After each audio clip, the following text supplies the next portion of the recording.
Olá, vamos a mais um tema aqui no nosso momento de estudo bíblico. Eu gostaria de convidar a estudar sobre o jejum. Não é aqui nenhum estudo bíblico longo, mas é apenas uma abordagem sobre o assunto que pode suscitar dúvidas e talvez responder algumas questões. Mas se surgir algumas, por favor, fale comigo. Deixe a sua pergunta e nós vamos trabalhar com ela, ok? Vamos trabalhar com esse tema abençoado que é o jejum. Vamos a alguns conceitos. O jejum é a abstinência total ou parcial de alimentos por um período definido e propósito específico, ok? Ele permite que seu corpo se adapte à queima de gordura corporal para obter um pouco mais de energia. Por outro lado, a concentração de alimentos em um período mais curto de tempo dificulta a absorção de caloria que seu corpo vai ter em excesso, já que o corpo tem capacidade limitada de absorção, num tempo determinado. Então é necessário pensar sobre isso. Esse negócio de jejum tem sido praticado pela humanidade em praticamente todas as épocas e traz tremendos benefícios físicos, ok? Com a desintoxicação que é produzida no nosso corpo, né? Mas o nosso enfoque aqui é o jejum bíblico. Vamos a esse assunto. Deixe-me esclarecer uma coisa: não há regras fixas na Bíblia sobre quando jejuar e qual tipo de jejum praticar. Isso é algo muito pessoal. Mas a prática do jejum, além de ser uma recomendação bíblica, é apenas uma sugestão bíblica. Talvez a palavra sugestão surja dúvida, né? Traz consigo alguns princípios que devem ser entendidos e seguidos, ok? Mas deixe-me falar uma coisa. A pergunta clara é feita da seguinte forma: a Bíblia ordena o jejum? Eu vou te responder com uma exclamação: não. A Bíblia não ordena o jejum. No Velho Testamento, na lei de Moisés, os judeus tinham um único dia de jejum, instituído o dia da expiação, que também ficou conhecido como dia do jejum. Okay? E Paulo também faz uma referência a esse jejum lá em Atos 27. Ele chama de o jejum. Okay? Mas todo o Velho e Novo Testamento não há nenhuma única ordem acerca de jejuarmos. Isso fique bem claro para a gente. Okay? Há registro de várias pessoas que jejuaram e de forma como fizeram, mas não interfere que nós também devemos jejuar na forma que eles faziam, a modelo dos registros das Escrituras. E é interessante que, por outro lado, se não temos obrigação, não temos uma ordem, um mandamento para jejuarmos de acordo com as Escrituras, o nosso Jesus entendia que jejuns era uma prática muito boa, é uma prática saudável. Mas, pastor, uma prática boa para quem e por quê? Vamos tentar entender isto, ok? Veja o que Jesus diz aos discípulos. Quando jejuardes, não vos mostreis contristado como os hipócritas, porque desfiguram o rosto com o fim de parecer aos homens que jejuavam, mas, na verdade, vos digo que eles já receberam a sua recompensa. Porém, quando jejuardes, unge a cabeça, lava o rosto, com o fim de não perceber os homens que estão jejuando. E sim ao seu pai, que em secreto você vai fazer isso. E teu pai que vê em secreto vai te recompensar. Complicada essa palavra recompensar aqui. Isso está em Mateus capítulo 6, verso 16 em diante. Ok? Agora, embora Jesus não esteja mandando jejuar nesse texto, as suas palavras revelam que ele entendia que na época dele praticavam jejum. Lembrando que os discípulos de Jesus e os de João, quando praticavam os rituais, praticavam rituais judaicos, ok? Agora, veja que quem deve jejuar tem instruções para motivações corretas ao jejuar. Recompensas aqui que Jesus fala nesse texto não é troca da prática do ritual, e sim o resultado do relacionamento com Deus. Jejum não é uma arma que você usa para lutar e conquistar alguma coisa, ok? Lembrando que as epístolas não dizem nada sobre jejuar, é claro isso. Porém, não significa que não é para que fiquemos sem jejuar se desejarmos, né? Na nova aliança, a prática ela deve ser entendida diferente da antiga aliança. Pense sobre isso. Se você, por acaso, deseja jejuar, siga as orientações e as sugestões de Jesus, ok? O próprio Jesus praticou o jejum. E lemos que em Atos os líderes da igreja também faziam isso, ok? Também registros históricos dos pais da igreja também revelam que o jejum continuou sendo observado como prática dos crentes muito tempo depois dos apóstolos e até os dias de hoje, né? O jejum, portanto, deve ser parte de nossas vidas e praticado de forma equilibrada. Pode fazer parte da nossa vida, dentro do ensino bíblico. Acho que temos que procurar o mínimo de informações, ou melhor dizendo, o máximo, né? Para termos esse equilíbrio. Interessante que Jesus e seus discípulos, eles não observavam o jejum dos judeus, lá dos seus dias, né? Excesso no dia da expiação. Era costume dos fariseus jejuar 2 dias por semana. Mas Jesus e seus discípulos não faziam. Está bem claro isso no texto. Aliás, eles chegaram até a questionar Jesus acerca disto. Abre aspas, só para você entender, vou tentar parafrasear o que eu lembro do versículo. Disseram-lhe eles, os discípulos de João, e bem assim os fariseus frequentemente jejuam e fazem orações. Os teus, entretanto, comem e bebem.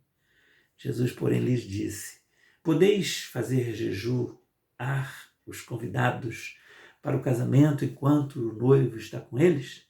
Dias virão, contudo, em que lhe será tirado o noivo. Naqueles dias, sim, jejuarão. Registro de Lucas, capítulo 5. Okay? Veja que Jesus mostrou não ser contra o jejum e disse que depois que ele fosse tirado do convívio direto com seus discípulos, nesse caso voltando aos céus, eles poderiam jejuar se desejassem. Okay? Jesus deixa bem claro isso, deixou bem claro que a prática do jejum nos moldes do que havia em seus dias não era o que Deus esperava dos praticantes. Okay? A motivação deles estavam erradas. As pessoas jejuavam para provar sua religiosidade e sua espiritualidade. E Jesus ensinou a trazê-lo em secreto e sem alarde. Percebeu que o jejum tem sido um divisor de espiritualidade sincera e falsa? Ok. Falar um pouquinho sobre o propósito do jejum. O jejum não tornou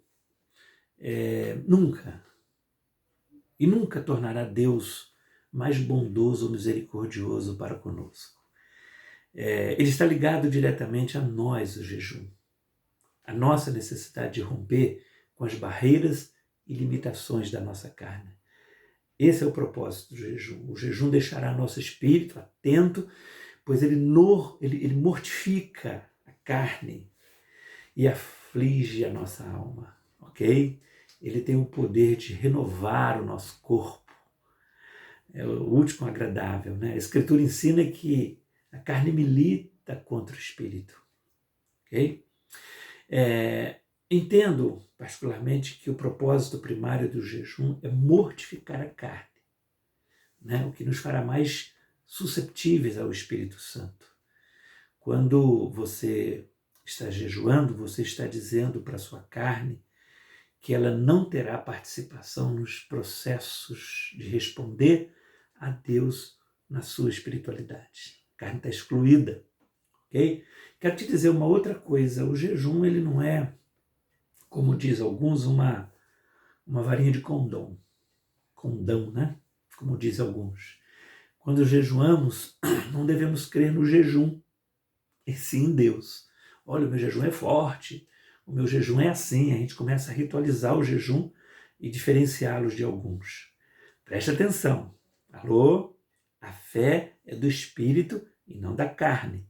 Portanto, ao jejuar, nós estamos removendo o entulho da carne e liberando nossa fé para sermos cristãos e para expressarmos ela. Luciano Subirá, num livro, ele fala sobre esse assunto, ok? O jejum em si não faz você e eu vencermos, mas libera a fé para o combate, nos fortalece, fazendo-nos mais conscientes da autoridade que nos foi delegada por Deus, ok? Agora, vamos ver um pouquinho alguns jejuns no Antigo Testamento. No Velho Testamento nós encontramos diferentes propósitos. Não significa que tem que ser regras seguidas na Nova Aliança, mas são sugestões genuínas para nós sacrificarmos o corpo. Por exemplo, consagração. Havia o voto nazireado que envolvia abstinência de jejum de determinados alimentos. Havia propósitos de jejum para arrependimento de pecados, reconhecimentos para demonstrar verdadeiro arrependimento. Samuel e o povo jejuando numa cidade chamada Mispa, como sinal de arrependimento de seus pecados. O jejum por luto. Davi, ele jejua em expressão de dor pela morte de Saul e Jonatas, e depois pela morte de Abner. Também tem jejuns por motivo de aflições. Davi jejua em favor de criança, da criança que nascera de Betseba, lembra que estava doente à morte. Josafá apregoou um jejum em todo Judá quando estava sobre o risco de ser vencido pelos moabitas e amonitas. Lembra disso? Havia jejum para buscar proteção. Esdras proclamou um jejum junto ao rio Ava, pedindo proteção e bênção de Deus sobre sua viagem. Lembra de Esther, que pede que seu povo jejue por ela para a proteção do seu encontro com o rei? São motivos de jejuns praticados no Antigo Testamento. Em situações de enfermidade, Davi fazia muito jejum sobre isso, orava por outros que estavam enfermos. Ele fala isso em Salmos, ok? Intercessão, Daniel orando por Jerusalém, seu povo, ok? Isso são exemplos do Antigo Testamento.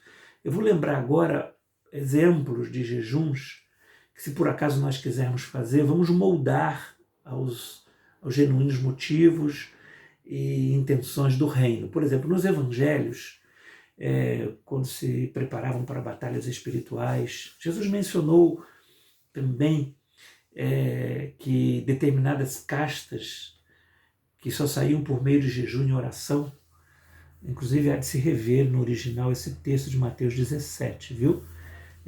Está sempre entre parênteses, mas eu vou usá-los de qualquer forma. Também, quando você quer estar sozinho com o Senhor no seu devocional, Ana não saía do templo, orando e jejuando frequentemente, ok? Aqueles que se preparam para o ministério, Jesus no começo do seu ministério, depois de ter sido cheio do Espírito Santo e ser preparado em jejum prolongado, lá no deserto, ele se preparou para sair para o ministério, fez 40 dias lá, ok?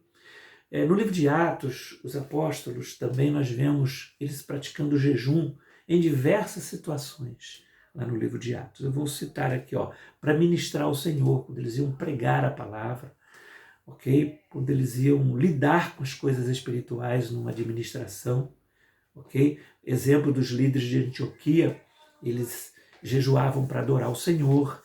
Quando eles iam enviar pessoas para o ministério, na hora de impor as mãos e enviar os missionários, os comissionados, está em Atos 13. Também para estabelecer presbíteros, além de impor as mãos, com jejum sobre os enviados, o faziam também sobre os que recebiam autoridade. Eles praticavam isso. Governos na igreja local, uma junta da igreja, por exemplo. Né? Isso tudo vai mostrar que o jejum era um princípio praticado nas ordenações de presbíteros. Okay? Nas epístolas só encontramos menções de Paulo ter jejuado. As 3 epístolas, as epístolas de João, de Pedro, ok? Mas vamos fazer agora uma abordagem sobre algumas diferenças de jejum. Há diferentes formas, ok? As que encontramos na Bíblia são as seguintes. Vamos tentar lembrar uma de cada vez, não vamos comentar muito para que o vídeo não fique longo. O jejum parcial. Normalmente o jejum parcial é praticado por períodos maiores e quando a pessoa não tem condições de se abster totalmente de alimento, por causa do trabalho, por causa da saúde e assim por diante, ok? Daniel fez isso. Lembra que naqueles dias Daniel, ele fala que pranteou durante 3 semanas, mas ele se descartou dos manjares, melhor dizendo, desejáveis. Disse ele que não comeu nem carne nem vinho, entraram na boca dele, nem me ungi com óleo, ok? Até que se passassem as 3 semanas. Leia essa história em Daniel. Ele diz exatamente que ficou sem ingerir carne, vinho, que ele chamava de manjar desejável, né? Provavelmente ele se restringiu a alguma dieta de frutas e legumes, não sabemos ao certo, ok? O fato é que se absteve de alimento, porém não totalmente. Então é o jejum parcial. E o jejum normal, tem parcial, normal, depois temos mais um ou dois. É abstinência de alimentos, mas com ingestão de água, esse é o normal. Foi a forma que o nosso Senhor adotou a jejuar no deserto. No Evangelho não há menção de que Cristo tenha ficado sem beber ou ter tido sede, né? Ele estava no deserto, mas não há menção nisso. O texto vai dizer que Jesus, cheio do Espírito Santo, voltou do Jordão e foi guiado pelo mesmo Espírito ao deserto durante 40 dias, sendo tentado pelo diabo, nada comeu naqueles dias e ao fim dos quais ele teve fome. É o livro de Mateus capítulo 4, já no verso 2 fala isso. Então, o que precisamos destacar como observação, que denominamos esta forma de jejum como normal, ok? Pois entendemos que esta é uma prática mais propícia nos jejuns regulares, como é feita nos dias de hoje, né? Um jejum com água. Pode ficar sem água durante um dia, 2, no máximo 3, tá? Agora tem o jejum total, que é a abstinência de tudo, inclusive de água, é o que nós acabamos de mencionar. Mas na Bíblia encontramos poucas menções de ter alguém jejuado sem água. Isto é dentro de um limite, no máximo, de 3 dias, conforme nós já comentamos, né? A propósito, a água ela não é alimento, H2O, né?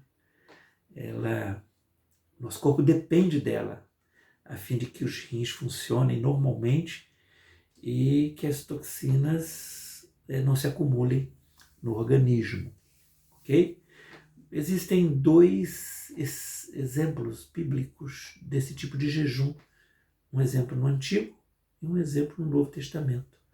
O exemplo do Antigo Testamento nós já comentamos, que foi o de Esther, no momento de crise, em que os judeus, naquela época como povo, estavam condenados à morte por um decreto do rei.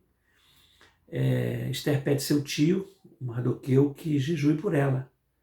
Ela diz, vai e ajunta todos os judeus que se acham aí na cidade de Suzã, jejuai por mim, não comais nem bebais por 3 dias, nem de noite nem de dia. Eu e as minhas servas também nós vamos fazer isso. Depois irei ter com o rei, ainda que é contra a lei. Se perecer, pereci. Mas ela pediu o jejum. No Novo Testamento, nós só temos a história de Paulo na sua conversão.